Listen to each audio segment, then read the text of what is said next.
बिस्मिल्लाहिर्रहमानिर्रहीम अहमदहू बनसल्ली अला मोहम्मद रसूलुल्लाह करीम। ये प्रॉब्लम डिफरेंशियल कैलकुलस के एसिम्प्टोट चैप्टर से है। Find asymptote of y is equal to x cube minus 12x minus 16। ये कर्व दे रखा है, तो इस कर्व का हमें एसिम्प्टोट फाइंड करना। तो एसिम्प्टोट फाइंड करने का कई तरीके होते हैं, कई तरीके से हम एसिम्प्टोट्स को फाइंड कर सकते हैं और ज़रूरी नहीं हर एक कर्व का एसिम्प्टोट हो। जैसे कि इस कर्व का नज़र आ रहा है, कोई एसिम्प्टोट नहीं होगा। इस कर्व से एसोसिएटेड कोई भी एसिम्प्टोट नहीं होगा। इसको फाइंड करने का एक जो आसान तरीका है, क्योंकि पावर यहाँ कम है, कैलकुलेशन कम है, तो हम यहाँ पर ये तरीका होता है कि सब्स्टिट्यूट कर देते हैं। प्रोसीजर हम बताते हैं। Substituting y is equal to m x plus c, y की जगह पर एम एक्स प्लस सी रख देते हैं। ये एक्चुअल में एसिम्प्टोट की स्लोप और ये उसका ऑरिजिन से डिस्टेंस होती है, और इसको पुट कर देते हैं substituting in equation number 1। In equation 1 तो जहाँ पर भी y है वहाँ पर आप M x plus c put कर देंगे और उसके बाद में इसको डिक्रीजिंग ऑर्डर में लिख देंगे। तो इन टर्म को राइट हैंड साइड में पहुंचा दें तो ज़ीरो बचेगा।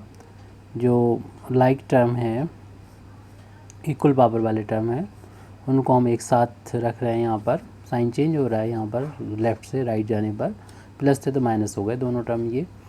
अब हम इस ज़ीरो को राइट हैंड साइड में लिख देंगे और इसको लेफ़्ट में। सबसे बड़ी पावर जो है वो एक्स क्यूब है, उसका टर्म है, और इन दोनों में हमें एक्स स्क्वायर का कोई टर्म नहीं है, यानी एक्स स्क्वायर का टर्म जो है इसलिए नहीं क्योंकि एक्स स्क्वायर का कोफिशिएंट ज़ीरो है। फिर उसके बाद में हम यहाँ पर एक्स का कोफिशिएंट देख रहे हैं। अगर हम एक्स को बाहर ले लें तो -12 और -m बचेगा एक्स का कोफिशिएंट, और कांस्टेंट टर्म -16 माइनस का सी। इस तरीके से हमने डिक्रीजिंग ऑर्डर में लिख दिया, ये ज़ीरो को लास्ट में लिख दिया।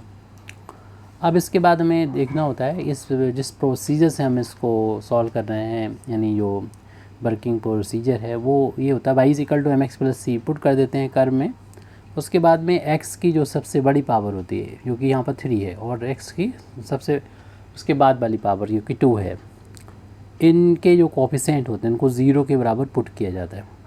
अब देख रहे हैं कि x की पावर 3 का कोफिशिएंट 1 है, तो 1 को आप ज़ीरो के बराबर नहीं पुट कर सकते, क्योंकि ये m का अगर फंक्शन होता तभी इस कर्व के एसिम्प्टोट्स होते।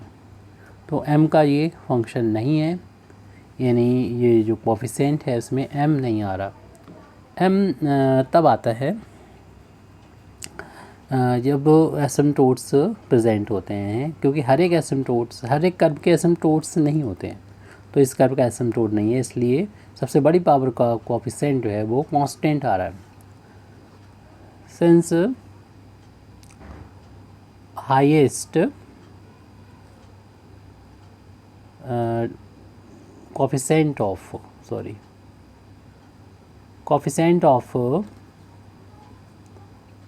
Highest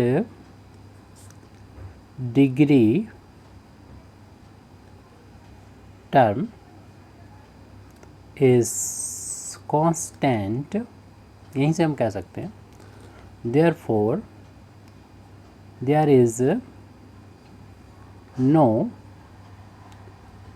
asymptote associated with this curve. तो इस तरीके से हमारी प्रॉब्लम ये सॉल्व हो चुकी है। Thank you very much Indeed for listening me. व आखिर दावाना अल्हम्दुलिल्लाहि रब्बिल आलमीन।